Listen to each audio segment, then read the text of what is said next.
Hi friends, ಎಲ್ಲರಿಗೂ ನಮಸ್ಕಾರ. Welcome back to my channel. ಎಲ್ಲರೂ ಹೇಗಿದ್ದೀರಾ? ಇವತ್ತು ಬಂದು ಸಂಜೆಯಿಂದ ವ್ಲಾಗ್ನ ಸ್ಟಾರ್ಟ್ ಮಾಡ್ತಾ ಇದ್ದೀನಿ. ಹಾಗೇನೆ ಹೊರಗಡೆ ಕೇಳಿಸ್ತಿರ್ಬೋದು ಅಂತ ಅನ್ಕೊಂತೀನಿ. ತುಂಬಾನೇ ಸಿಕ್ಕಾಪಟ್ಟೆ ಮಳೆ ಬರ್ತಾ ಇದೆ. ಇವಾಗಂತೂ ಒಂದು 2 ಡೇಸ್ 3 ಡೇಸ್ಗೆಲ್ಲ ಕಂಟಿನ್ಯೂಸ್ ಆಗಿ ಮಳೆ ಬರ್ತಾನೆ ಇದೆ ನೈಟ್ ಟೈಮು.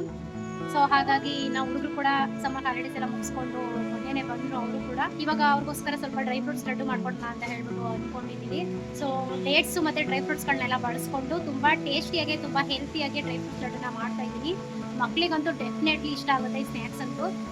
ಹಾಗೆಯೇ ನಾವು ಲಂಚ್ ಬಾಕ್ಸ್ಗಳಿಗೂ ಕೂಡ ನಾವು ಇದನ್ನ ಪ್ಯಾಕ್ ಮಾಡಿ ಇಟ್ಟಿದ್ದಾರೆ, ಮಕ್ಕಳುಗಳಿಗೆ ಕೊಡ್ಬೋದು. ಹಾಗೆಯೇ ತುಂಬಾನೇ ಇಷ್ಟಪಟ್ಟು ಕೂಡ ತಿಂತಾರೆ. ಹಾಗೆಯೇ ಅದರಲ್ಲಿರುವಂಥ ಬೇಕಾಗಿರುವಂಥ ಎಲ್ಲ ರೀತಿಯ ವಿಟಮಿನ್ಸ್ಗಳು ಕೂಡ ಒಂದು ಲಡ್ಡು ತಿನ್ನೋದ್ರ ಮೂಲಕ ಸಿಕ್ಬಿಡುತ್ತೆ ಅಂತಲೇ ಹೇಳ್ಬೋದು. ಹಾಗೆಯೇ ತುಂಬ ಹೆಲ್ತಿಯಾಗಿರುತ್ತೆ ಕೂಡ. ಹಾಗೆ ನಾವು ಕೂಡ ಅದನ್ನ ಡೈಲಿ ಒಂದೊಂದು ರೆಗ್ಯುಲರ್ ಆಗಿ ಸೇವಿಸ್ತಾ ಬಂದರೆ ನಮ್ಮದು ಬ್ಯಾಕ್ ಪೇನ್ ಏನಿರುತ್ತೆ ಅದು ಕೂಡ ರೆಗ್ಯುಲರ್ ಆಗಿ ನಮಗೆ ಅವಾಯ್ಡ್ ಆಗುತ್ತೆ. ಹಾಗೆಯೇ ನಮಗೆ ದಿನಪೂರ್ತಿ ಎನರ್ಜಿ ಆಗಿರೋದಕ್ಕೆ ಮತ್ತು ಸ್ಟ್ರೆಂತ್ ಆಗಿರೋದಕ್ಕೂ ಕೂಡ ತುಂಬಾ ಹೆಲ್ಪ್ ಮಾಡುತ್ತೆ ಅಂತಲೇ ಹೇಳ್ಬೋದು. ನನಗಂತೂ ತುಂಬ ಸಿಕ್ಕಾಪಟ್ಟೆ ಇಷ್ಟ ಡ್ರೈ ಫ್ರೂಟ್ಸ್ ಲಡ್ಡು ಅಂತ ಹೇಳಿದ್ರೆ. ಸೊ ಮಾಡೋಣ ಬನ್ನಿ. ಅದಕ್ಕೂ ಮುಂಚೆ ವಿಡಿಯೋನ ಶುರು ಮಾಡೋಕ್ಕೆ ಮುಂಚೆ ಯಾರೆಲ್ಲ ನನ್ನ ಚಾನಲ್ನ ಸಬ್ಸ್ಕ್ರೈಬ್ ಮಾಡದೆ ವಿಡಿಯೋ ನೋಡಿದ್ರು ದಯವಿಟ್ಟು ಸಬ್ಸ್ಕ್ರೈಬ್ ಮಾಡ್ಕೊಂಡು ವಿಡಿಯೋ ನೋಡಿ ನನಗೆ ಹೆಚ್ಚಿನ ಸಪೋರ್ಟ್ ಮಾಡಿ ಅಂತ ಹೇಳ್ತಾ ಇನ್ನು ವಿಡಿಯೋನ ಸ್ಟಾರ್ಟ್ ಮಾಡೋಣ. ಹಾಗೆಯೇ ಸಮ್ಮರ್ ಹಾಲಿಡೇಸ್ ಎಲ್ಲ ಮುಗಿಸ್ಕೊಂಡು ಬಂದಿದ್ದಾರೆ ಸಾಹೇಬರು. ಎಕ್ಸ್ಪೀರಿಯನ್ಸ್ ಹೇಗಿತ್ತು ಊರಲ್ಲಿ ಅಂತ ಹೇಳ್ಬಿಟ್ಟು ಕೇಳೋಣ. ಹೇಗಿತ್ತು ಊರಲ್ಲಿ ಎಕ್ಸ್ಪೀರಿಯನ್ಸು? ಮಜಾ ಇತ್ತಾ? ಯಾವ ಥರ ಮಜಾ ಇತ್ತು? ಹೊರಗಡೆ ತುಂಬ ಮಳೆ ಬರ್ತಾ ಇದೆ, ಸಿಕ್ಕಾಪಟ್ಟೆ ಕುಡುಕ್ತಾ ಇದೆ, ಆ ಸೌಂಡ್ ಕುಡುಕ್ತಾ ಇದೆ ಬರೋದಕ್ಕೆ. ಎಂಜಾಯ್ ಮಾಡಿದ್ರೆ ಚೆನ್ನಾಗಿ ನಿಜ. ಚೆನ್ನಾಗಿ ಬಿಸಿಲಲ್ಲಿ ಗೈಸ್ ಏನಾಗಿದೆ ಅಂದರೆ ಚೆನ್ನಾಗಿ ಬಿಸಿಲಲ್ಲಿ ಒಣಗಿ ಕಲರೇ ಚೇಂಜ್ ಆಗ್ಬಿಟ್ಟವ್ರು ಇಬ್ರು. ಅಷ್ಟು ಆಟ ಆಡಿದ್ದಾರೆ ಊರಲ್ಲಿ ಅಂತಾನೆ ಹೇಳ್ಬೋದು. ಸಿಕ್ಕಾಪಟ್ಟೆ ಇವಾಗ ಒಂದು 3 ಡೇಸ್ ಆಯ್ತಲ್ಲ, ಇವಾಗ ಸ್ವಲ್ಪ ಕಳೆ ಬರ್ತಾ ಇದೆ ಮುಖ. ಊರಲ್ಲಿ ಅಂದ್ರೆ ಸಾಮಾನ್ಯವಾಗಿ ಎಲ್ಲರೂ ಅಷ್ಟೇನೆ ಓಡಾಡ್ತೀವಲ್ಲ ಬಿಸಿಲಲ್ಲಿ ಅಲ್ಲಿ ಇಲ್ಲಿ ಅಂತ ಹೇಳ್ಬಿಟ್ಟು ಸ್ವಲ್ಪ ಕಲರ್ ಚೇಂಜ್ ಆಗ್ತಾರೆ. ಇನ್ನು ನಾನು ಕೂಡ ಊರಲ್ಲಿ ಒಂದು 50 ಡೇಸ್ ಇದೆ ಅನ್ಸುತ್ತೆ. ಸೊ ನಾನು ಕೂಡ ಒಂದು ಕಲರ್ ಚೇಂಜ್ ಆಗ್ಬಿಟ್ಟಿದೆ. ಇವಾಗ ಮತ್ತೆ ನಾರ್ಮಲ್ ಕಲರ್ಗೆ ಬರ್ತಾ ಇದ್ದೀನಿ. ನಾನು ಕೂಡ ಡ್ರೈ ಫ್ರೂಟ್ಸ್ ಲಡ್ಡು ಬೇಕಾ ಇವಾಗ? ಬೇಕು. ಓಕೆ ಮಾಡೋಣ ಬನ್ನಿ. Favourite dry fruits laddu favourite ಅಂತ ನಿಮಗೆ ಎಲ್ಲ ಫೇವ್ರೇಟ್. ಇವ್ರಿಗೆ ಯಾವ್ದು ಫೇವ್ರೇಟ್ ಇಲ್ಲ ಅನ್ನೋ ಥರ ಇಲ್ಲ, ಎಲ್ಲ ಫೇವ್ರೇಟ್.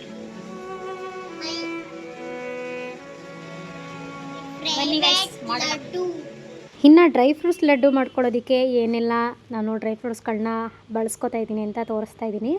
ಇದರಲ್ಲಿ ಗೋಡಂಬಿ ಇದೆ, ಬಾದಾಮಿ ಇದೆ, ಪಂಪ್ಕಿನ್ ಸೀಡ್ಸ್ ಇದೆ, ಅಂದರೆ ಕುಂಬಳಕಾಯಿ ಬೀಜ ಇದೆ, ಹಾಗೆಯೇ ಒಣದ್ರಾಕ್ಷಿ ಇದೆ, ಹಾಗೆ ಸ್ವಲ್ಪ ಗಸಗಸೆ ತೊಗೊಂಡಿದ್ದೀನಿ, ಹಾಗೆ ಸ್ವಲ್ಪ ತುರಿದು ಇಟ್ಕೊಂಡಿರುವಂಥ ಒಣ ಕೊಬ್ಬರಿನೂ ಕೂಡ 1 ಕಪ್ ಆಗುವಷ್ಟು ಕೂಡ ತೊಗೊಂಡಿದ್ದೀನಿ. ಇಷ್ಟು ಬೇಕಾಗಿರುವಂಥದ್ದು ಡ್ರೈ ಫ್ರೂಟ್ಸ್ಗೆ. ಅದ್ರ ಜೊತೆಗೆ ಮೇಯ್ನ್ ಬೇಕಾಗಿರುವಂಥದ್ದು ಡೇಟ್ಸ್ ಕೂಡ ತೊಗೊಂಡಿದ್ದೀನಿ. ಸ್ವಲ್ಪ ಹಸಿದಿರುತ್ತಲ್ಲ ಡೇಟ್ಸು, ಇದನ್ನು ಕೂಡ ನಾನು ಒಂದು ಬೌಲಷ್ಟು ತೊಗೊಂಡಿದ್ದೀನಿ. ಇದನ್ನು ನಾನು ಬೀಜನ ಏನು ಬಿಡಿಸಿಲ್ಲ, ಒಳಗಡೆ ಎಲ್ಲ ಬೀಜ ತೆಗೆದಿಲ್ಲ. ಹಾಗೆಯೇ ಎಲ್ಲನೂ ಕೂಡ ತೊಗೊಂಡು ನಿಮಗೆ ತೋರಿಸ್ತಾ ಇರುವಂಥದ್ದು. ಯಾವುದು ಡ್ರೈ ಫ್ರೂಟ್ಸ್ ಅಂತೂ ಹಾಕೋಬೋದು, ತುಂಬಾ ಚೆನ್ನಾಗಿರುತ್ತೆ ಕೊನೆಯಲ್ಲಿ ಲಡ್ಡು ಅಂತೂ. ಹಾಗೆ ನೋಡೋದಕ್ಕೆ ಎಷ್ಟು ಚೆನ್ನಾಗಿರುತ್ತೋ ತಿನ್ನೋದಕ್ಕೆ ಕೂಡ ಅಷ್ಟೇ ಚೆನ್ನಾಗಿರುತ್ತೆ. ಹಾಗೆ ಅದನ್ನು ತಿಂದ ಮೇಲೆ ನಮಗೆ ಅದರಿಂದ ಸಿಗುವಂಥ ಲಾಭಗಳು ಕೂಡ ತುಂಬಾ ಇದೆ ಅಂತಲೇ ಹೇಳ್ಬೋದು. ನೀವು ಒಂದ್ಸಲ ಟ್ರೈ ಮಾಡಿ, ತುಂಬಾ ಚೆನ್ನಾಗಿ ಬರುತ್ತೆ. ಇನ್ನು ನಮ್ಗಳಿಗೆ ಮನೇಲಿರಬೇಕಾದ್ರೆ ಸ್ವಲ್ಪ ಏನಾದರೂ ತಿನ್ನಬೇಕು ಅಂತ ಅನ್ನಿಸ್ತಾ ಇರುವಾಗ ಪದೇ ಪದೇ ಸ್ವಲ್ಪ ಎಣ್ಣೆಲ್ಲ ಕರೆದಂಥ ಐಟಮ್ಸ್ಗಳನ್ನ ತಿನ್ನೋದಾಗಿರ್ಬೋದು, ಅಥವಾ ಹೊರಗಡೆಯಿಂದ ತೊಗೊಬಂದು ತಿಂಡಿಗಳನ್ನ ತಿನ್ನೋದಾಗಿರ್ಬೋದು, ಈ ರೀತಿನೆಲ್ಲ ಸ್ವಲ್ಪ ಅವಾಯ್ಡ್ ಮಾಡ್ತಾ ಬಂದು ಈ ರೀತಿ ನಾವು ಮಾಡ್ಕೊಂಡು ತಿಂತಾ ಬಂದರೆ ಎನರ್ಜಿಟಿಕ್ ಆಗಿರ್ಬೋದು ದಿನಪೂರ್ತಿ ಅಂತಲೇ ಹೇಳ್ಬೋದು. ಮತ್ತು ಮಕ್ಕಳಿಗೂ ಕೂಡ ಏನಾದರೂ ಸ್ನ್ಯಾಕ್ಸ್ ಕೇಳುವಂಥ ಸ್ನ್ಯಾಕ್ಸ್ ಟೈಮಲ್ಲಿ ಈ ರೀತಿ ಮಾಡಿಕೊಟ್ರೆ ತುಂಬಾ ಖುಷಿಯಿಂದ ತಿಂತಾರೆ. ಹಾಗೆ ಅವರು ಕೂಡ ಒಂದು ಎನರ್ಜಿ ಆಗಿರೋದಕ್ಕೆ, ಒಂದು ಹೆಲ್ತಿ ಆಗಿರೋದಕ್ಕೆ ತುಂಬಾ ಅವಕಾಶ ಮಾಡಿಕೊಡುತ್ತೆ ಇದು ಡ್ರೈ ಫ್ರೂಟ್ಸ್ ಲಡ್ಡು ಅಂತೂ. ಹಾಗೆಯೇ ಬಾಕ್ಸ್ಗಳಿಗೂ ಕೂಡ ನಾವು ಅವ್ರಿಗೆ ಏನಿದೆ ಸ್ನ್ಯಾಕ್ಸ್ಗೂ ಕೂಡ ನಾವು ಕೊಡ್ಬೋದು. ಹಾಗೆಯೇ ಲಂಚ್ ಬಾಕ್ಸ್ಗೂ ಕೂಡ ನಾವು ಇದನ್ನು ಪ್ಯಾಕ್ ಮಾಡಿ ದಿನ ಒಂದೊಂದು ಲಡ್ಡು ಕೊಟ್ಕೊಂಡು ಬಂದರೆ ಅವ್ರ ಆರೋಗ್ಯ ತುಂಬಾ ಇಂಪ್ರೂವ್ಮೆಂಟ್ ಕಾಣ್ಬೋದು ಅಂತಲೇ ಹೇಳ್ಬೋದು. ಆಲ್ರೆಡಿ ನಾನು ನಿಮಗೆ ಹೇಳಿದ್ದೀನಿ ಸುಮಾರು ಸತಿ, ನಾನು ಹೊರಗಡೆಯಿಂದ ತಿಂಡಿಗಳು ಈ ಥರ ಸ್ನ್ಯಾಕ್ಸ್ಗಳೆಲ್ಲ ತರಿಸೋದು ತುಂಬಾ ಕಡಿಮೆ. ಬೇಕ್ರಿಗಳ ತಿಂಡಿಗಳನ್ನ ಆದಷ್ಟು ಮನೇಲೇ ಏನಾದರೂ ಮಾಡ್ಕೊಡೋದಕ್ಕೆ ಹೆಲ್ತಿಯಾಗಿ ಟ್ರೈ ಮಾಡ್ತಾ ಇರ್ತೀನಿ ಕೂಡ. ಹಾಗೆಯೇ ಅವರು ಕೂಡ ಅದಕ್ಕೆ ಅಡಿಟ್ ಆಗಿಬಿಟ್ಟಿದ್ದಾರೆ. ಮನೆ ತಿಂಡಿಗಳಿಗೇ ಹೊರಗಡೆ ಏನಾದರೂ ಕೊಡಿಸಿದ್ರೆ ಅಷ್ಟೇ ಅವರು ಜಾಸ್ತಿ ತಿನ್ನುವಂಥದ್ದು. ಇಲ್ಲ ಅಂತ ಹೇಳಿದ್ರೆ ಮನೇಲೇ ಸ್ವಲ್ಪ ಏನಾದರೂ ಈ ರೀತಿ ನಾನು ಮಾಡಿಕೊಡ್ತಾ ಇರ್ತೀನಿ. ಇನ್ನು ನಾನಿಲ್ಲಿ ಡ್ರೈ ಫ್ರೂಟ್ಸ್ಗಳನ್ನ ನನ್ನ ಕೈ ಮುಷ್ಟಿಲಿ ಅಳತೆಯಲ್ಲಿ ನಾನು ತೊಗೊಂಡಿರುವಂಥದ್ದು. ಇಲ್ಲ ಅಂತ ಹೇಳಿದ್ರೆ ಒಂದು 1/4 ಕಪ್ ಆಗುವಷ್ಟು ಎಲ್ಲ ಡ್ರೈ ಫ್ರೂಟ್ಸ್ಗಳನ್ನೂ ಕೂಡ ತೊಗೊಂಡ್ರೆ ನಡೆಯುತ್ತೆ. ಒಟ್ಟಿನಲ್ಲಿ ನಮಗೆ ಯಾವುದು ಇಷ್ಟ ಆಗುತ್ತೋ ಡ್ರೈ ಫ್ರೂಟ್ಸ್ಗಳು, ಆ ಡ್ರೈ ಫ್ರೂಟ್ಸ್ನ ಬಳಸ್ಕೊಂಡು ಲಡ್ಡು ಮಾಡಿದ್ರೆ ತುಂಬಾ ಚೆನ್ನಾಗಿರುತ್ತೆ. ಹಾಗೆಯೇ ಇಲ್ಲಿ ಡೇಟ್ಸ್ನು ಕೂಡ ನಾನು ಅದರೊಳಗಡೆ ಏನಿರುತ್ತೆ ಬೀಜ ಅದನ್ನೆಲ್ಲ ತೆಗಿತಾ ಬರ್ತಾಯಿದ್ದೀನಿ. ಈ ಥರ ಸ್ವಲ್ಪ ಹಸಿ ಡೇಟ್ಸ್ನ ತೊಗೊಂಡಾಗ ಸ್ವಲ್ಪ ಚೆಕ್ ಮಾಡ್ಕೋಬೇಕಾಗುತ್ತೆ. ಒಳಗಡೆ ಏನಾದರೂ ಸಣ್ಣ ಪುಟ್ಟ ಹುಳಗಳಿದ್ದರೆ ಅದನ್ನು ನೋಡಿ ಸ್ವಲ್ಪ ಹುಷಾರಾಗಿ ತೆಗೆದು ಆಮೇಲೆ ನಾವು ಇದನ್ನು ಬಿಡಿಸ್ಕೋಬೇಕಾಗತ್ತೆ. ಹಾಗೆ ನಾನು ಕೂಡ ಇಲ್ಲಿ ಸ್ವಲ್ಪ ಕೈಯಿಂದ ಎಲ್ಲನೂ ನೋಡಿ ಬಿಡಿಸ್ಕೊತಾ ಇದ್ದೀನಿ. ಹಾಗೆಯೇ ಚಾಕುನಿಂದ ಈ ರೀತಿ ಮಧ್ಯೆ ಒಂದು ಪೀಸ್ ಮಾಡಿಕೊಂಡ್ರೆ ಬೇಗ ಈಸಿಯಾಗಿ ಓಪನ್ ಆಗುತ್ತೆ. ಆನಂತರ ಬೀಜನೆಲ್ಲ ಸೈಡ್ಗೆ ಹಾಕಿ ಇನ್ನು ಮಿಕ್ಕಿರುವಂಥ ಡೇಟ್ಸನ್ನೆಲ್ಲ ಒಂದು ಪ್ಲೇಟ್ಗೆ ನಾನು ಬಿಡಿಸಿ ಇಟ್ಕೊತಾ ಇದ್ದೀನಿ. ಹಾಗೆಯೇ ಇದರಲ್ಲಿ ಮುಖ್ಯವಾದದ್ದೇನಪ್ಪ ಅಂತ ಹೇಳಿದ್ರೆ ಡ್ರೈ ಫ್ರೂಟ್ಸ್ ಲಡ್ಡುಗೆ ಯಾವುದೇ ರೀತಿ ನಾನು ಶುಗರ್ನ ಆ್ಯಡ್ ಮಾಡ್ತಾ ಇಲ್ಲ. ಅಂದರೆ ಸಕ್ಕರೆ ಆಗಿರ್ಬೋದು, ಬೆಲ್ಲ ಆಗಿರ್ಬೋದು ಅಥವಾ ಹನಿ ಆಗಿರ್ಬೋದು, ಇದು ಯಾವುದನ್ನು ಕೂಡ ಬಳಸ್ದಂತೆಯೇ ನಾನು ಲಡ್ಡುನ ಮಾಡ್ತಾ ಇರುವಂಥದ್ದು. ವಿತೌಟ್ ಶುಗರ್ ಲಡ್ಡು ಅಂತಲೇ ಹೇಳ್ಬೋದು. ಈ ಡೇಟ್ಸಲ್ಲೇ ಸಾಕಷ್ಟು ಸಿಹಿ ಅಂಶ ಇರುತ್ತೆ, ಹಾಗಾಗಿ ಸದ್ಯಕ್ಕೆ ನಮಗೆ ಇಷ್ಟು ಶುಗರ್ ಸಾಕಾಗುತ್ತೆ ಲಡ್ಡುಗೆ. ಇನ್ನು ಈ ಬೀಜನೆಲ್ಲ ತೆಗ್ದು ಖರ್ಜೂರನೆಲ್ಲನೂ ಈ ರೀತಿ ನಾನು ಪೀಸ್ ಮಾಡಿ ಇಟ್ಕೊಂಡಿದ್ದಾಯಿತು.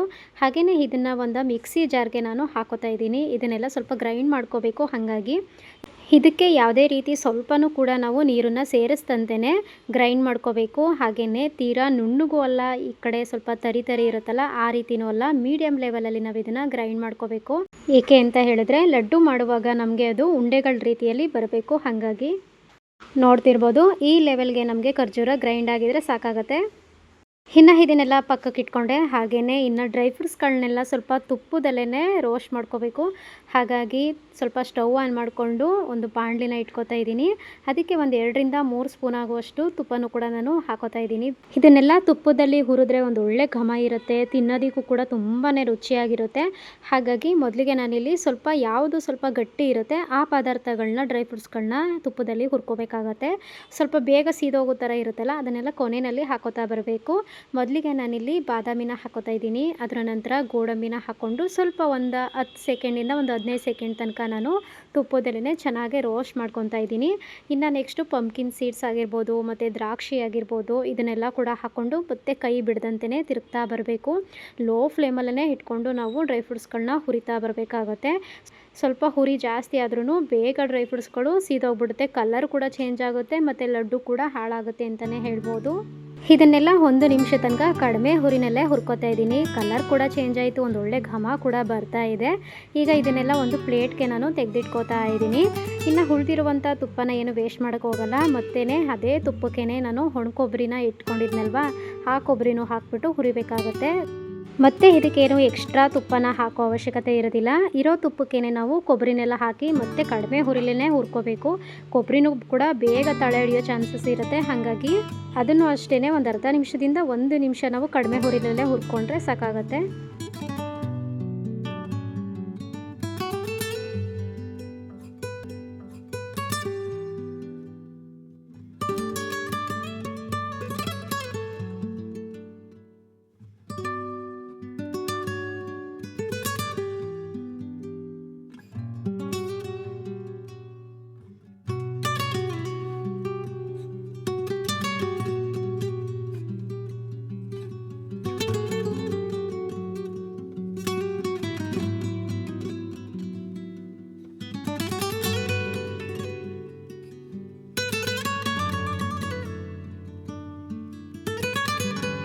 ಈ ಕೊಬ್ಬರಿನೆಲ್ಲ ಹುರಿತಾ ಏನಾಗುತ್ತೆ, ಸ್ವಲ್ಪ ಡ್ರೈ ಆಗ್ತಾ ಬರ್ತಾ ಇರುತ್ತೆ.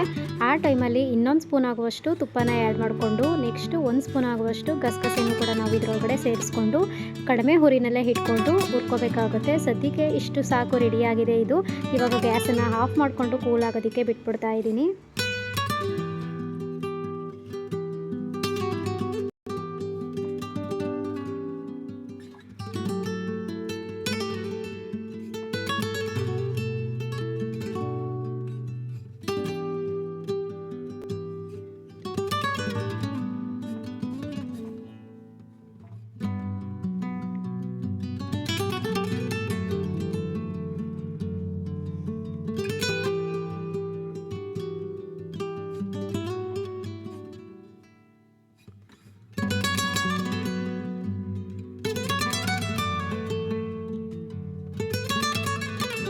ನೋಡ್ತಿರ್ಬೋದು ಕೊಬ್ಬರಿ ಕೂಡ ಹುರಿದು ಸ್ವಲ್ಪ ತಣ್ಣಗಾಗಿದೆ. ಹಾಗೆ ಡ್ರೈ ಫ್ರೂಟ್ಸ್ಗಳು ಕೂಡ ಸ್ವಲ್ಪ ತಣ್ಣಗಾದ್ಮೇಲೆ ಮಿಕ್ಸಿ ಜಾರ್ಗೆ ಹಾಕೋತಾ ಇದ್ದೀನಿ. ಇದನ್ನು ಕೂಡ ಸ್ವಲ್ಪ ತರಿಯಾಗೇ ಗ್ರೈಂಡ್ ಮಾಡ್ಕೋಬೇಕಾಗತ್ತೆ.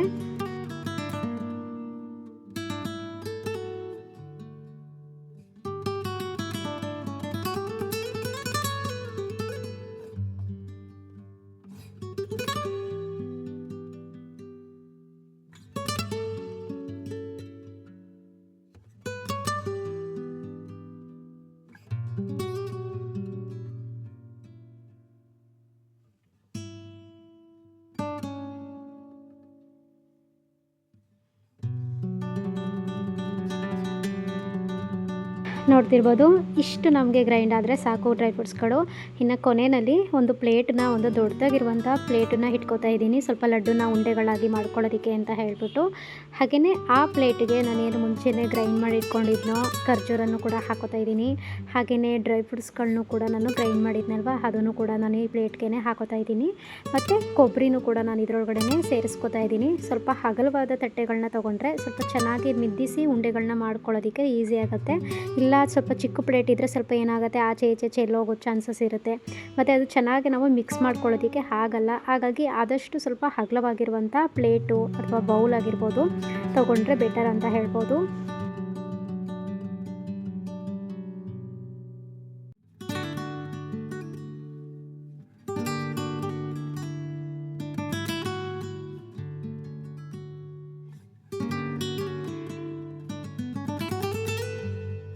ಇದನ್ನೆಲ್ಲ ಪ್ಲೇಟ್ಗೆ ಹಾಕಿದ ಮೇಲೆ ಇನ್ನೂ 1 ಟೀ ಸ್ಪೂನು ಅಥವಾ 2 ಟೀ ಸ್ಪೂನ್ ಆಗೋಷ್ಟು ತುಪ್ಪನ ಹಾಕ್ಕೊಂಡಿದ್ದೀನಿ. ಹಾಗೆ ನಮ್ಮ ಕೈಗಳಿಗೆ ಫುಲ್ಲು ಉಂಡೆ ಮಾಡ್ತೀವಲ್ಲ, ಹಾಗಾಗಿ ಕೈಗೆಲ್ಲ ಸ್ವಲ್ಪ ತುಪ್ಪನ ಸವರ್ಕೊಂಡು ಚೆನ್ನಾಗಿ ಎಲ್ಲ ಮಿಕ್ಸ್ ಆಗಬೇಕು ಆ ರೀತಿಯಲ್ಲಿ ಮಿದ್ದಿಸ್ತಾ ಬರ್ತಾಯಿದ್ದೀನಿ. ಡೇಟ್ಸು, ಕೊಬ್ಬರಿ, ಡ್ರೈ ಫ್ರೂಟ್ಸ್ಗಳು ಎಲ್ಲನೂ ಕೂಡ ಚೆನ್ನಾಗಿ ಕೈಯಿಂದನೇ ಮಿದ್ದಿಸ್ತಾ ಅದು ನಮಗೆ ಬಾಲ್ ರೀತಿಯಲ್ಲಿ ನಾವು ಮಿದ್ದಿಸಿದಾಗ ಉಂಡೆಗಳ ಥರ ಬರಬೇಕು, ಲಡ್ಡು ಥರ. ಆ ಟೈಪಲ್ಲಿ ಬರೋ ತನಕ ನಾವು ಚೆನ್ನಾಗಿ ಮಿಕ್ಸ್ ಆಗೋ ರೀತಿಯಲ್ಲೇ ಮಿದ್ದಿಸ್ತಾ ಬರಬೇಕಾಗತ್ತೆ. ಹಾಗೆಯೇ ಇನ್ನೊಂದೇನಪ್ಪ ಅಂತ ಹೇಳಿದ್ರೆ, ಖರ್ಜೂರ ನಾವು ಮಿಕ್ಸಿಯಿಂದ ಜಾರಿಂದ ತೆಗಿಬೇಕಾದ್ರೂ ನೋಡ್ತಿರ್ಬೋದು ತುಂಬ ಗಟ್ಟಿ ಆಗಿಬಿಟ್ಟಿತ್ತು ಪ್ಲೇಟ್ಗೆ ಹಾಕುವಾಗಲೂ ಕೂಡ. ಹಾಗಾಗಿ ಇದನ್ನು ಸ್ವಲ್ಪ ಪ್ರೆಸ್ ಮಾಡಿನೇ ಸ್ವಲ್ಪ ಚೆನ್ನಾಗಿ ಮಿದ್ದಿಸ್ತಾ ನಾದ್ಕೊಂಡು ಸ್ವಲ್ಪ ಉಂಡೆಗಳ ಥರ ಮಾಡ್ಕೋಬೇಕು. ಆ ಥರ ಆದಾಗ ಮಾತ್ರ ಅದು ಕ್ಲೀನಾಗಿ ಎಲ್ಲದಕ್ಕೂ ಕೂಡ ಸಿಹಿ ಅಂಶ ಅನ್ನೋದು ಇಟ್ಕೊಳ್ಳೋದು. ಇಲ್ಲ ಅಂದರೆ ಏನಾಗುತ್ತೆ ಅಂದರೆ ಒಂದು ಕಡೆನೇ ಅದು ಉಳ್ಕೊಂಡ್ಬಿಡುತ್ತೆ ಗಟ್ಟಿಯಾಗೇ, ಮತ್ತು ಇನ್ನೊಂದು ಕಡೆ ಸ್ವೀಟೇ ಇರಲ್ಲ ಡ್ರೈ ಫ್ರೂಟ್ಸಲ್ಲಿ, ಆ ರೀತಿ ಆಗೋ ಚಾನ್ಸಸ್ ಇರುತ್ತೆ. ಹಾಗಾಗಿ ಒಂದು ಕೈಯಲ್ಲಿ ಅದು ನಮಗೆ ನಾದ್ಕೊಳ್ಳೋಕೆ ಆಗ್ತಾಯಿಲ್ಲ ಅಂತ ಹೇಳಿದಾಗ 2 ಕೈಗೆ ತುಪ್ಪನ ಸವರ್ಕೊಂಡು 2 ಕೈಯಲ್ಲಿ ಮಿದ್ದಿಸಿ ಬಾಲ್ ಥರ ಮಾಡಿಕೊಂಡ್ರೆ ತುಂಬಾ ಚೆನ್ನಾಗಿ ಬರುತ್ತೆ ಲಡ್ಡು. ಇದೆಲ್ಲ ಕಂಪ್ಲೀಟಾಗಿ ರೆಡಿ ಆದಮೇಲೆ ಸ್ವಲ್ಪ ನಾವು ಕೈಯಿಂದ ಸ್ವಲ್ಪ ಬಾಲ್ ಥರ ನಾವು ಮಾಡೋದಕ್ಕೆ ಟ್ರೈ ಮಾಡಬೇಕು. ಅದು ಬಾಲ್ ಥರ ಬರ್ತಾ ಇದೆ ಅಂತ ಅನ್ನುವಾಗ ನಾವು ಸ್ಟಾಪ್ ಮಾಡಿ ಬಾಲ್ಗಳನ್ನ ಮಾಡ್ಕೋಬೋದು ಉಂಡೆಗಳಾಗಿ. ಇಲ್ಲ ಅಂತ ಹೇಳಿದ್ರೆ ಮತ್ತೆ ಇನ್ನೊಂದು 1 ನಿಮಿಷ ತನಕ ನಾವು ಚೆನ್ನಾಗಿ ಸ್ವಲ್ಪ ತುಪ್ಪನ ಸವರ್ಕೊಂಡು ಮತ್ತೆ ಇನ್ನೊಂದು ಸಲ ಅದನ್ನು ಮಿದ್ದಿಸ್ತಾ ಚೆನ್ನಾಗಿ ಉಂಡೆಗಳ ಥರ ರೆಡಿ ಮಾಡ್ಕೋಬೇಕಾಗುತ್ತೆ. ನಿಜವಾಗ್ಲೂ ಟ್ರಸ್ಟ್ ಮೀ ತುಂಬಾ ಸಖತ್ತಾಗಿರುತ್ತೆ ಲಡ್ಡು ಅಂತೂ. ಕೊನೆಯಲ್ಲಿ ತಿಂದ್ರಂತೂ ಕಳೆದೋಗ್ಬಿಡ್ತೀರ ಅಂತಲೇ ಹೇಳ್ಬೋದು.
ಓಕೆ ಫ್ರೆಂಡ್ಸ್, ನೋಡಿದ್ರಲ್ವಾ ತುಂಬಾ ಟೇಸ್ಟಿಯಾಗಿ ತುಂಬಾ ಹೆಲ್ದಿಯಾಗಿ ಕೂಡ ರೆಡಿ ಆಯಿತು ಡ್ರೈ ಫ್ರೂಟ್ಸ್ ಲಡ್ಡು ಅಂತೂ. ನೀವು ಒಂದ್ಸಲ ಟ್ರೈ ಮಾಡಿ. ಟೋಟಲಿ ಇದು ಬಂದು 12 ಲಡ್ಡು ನಮಗೆ ಆಗಿದೆ.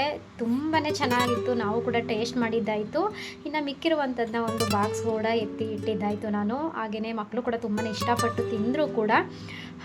ಇನ್ನು ಈ ವಿಡಿಯೋನ ಇಲ್ಲಿಗೆ ಎಂಡ್ ಮಾಡ್ತಾ ಇದ್ದೀನಿ. ಹಾಗೆಯೇ ವಿಡಿಯೋ ಯಾರಿಗೆಲ್ಲ ಇಷ್ಟ ಆಯಿತೋ ಪ್ಲೀಸ್ ಲೈಕ್ ಮಾಡಿ, ಶೇರ್ ಮಾಡಿ, ನಿಮ್ಮ ಅನಿಸಿಕೆ ಅಭಿಪ್ರಾಯಗಳನ್ನು ಕಮೆಂಟ್ ಸೆಕ್ಷನಲ್ಲಿ ನನಗೆ ತಿಳಿಸಿ ಅಂತ ಹೇಳ್ತಾ ಮತ್ತೆ ಹೊಸದೊಂದು ವಿಡಿಯೋದಲ್ಲಿ ಸಿಗ್ತೀನಿ. ಅಲ್ಲಿವರೆಗೂ ಕಾಯ್ತಾ ಇರಿ. ನಮಸ್ಕಾರ. Thanks for watching.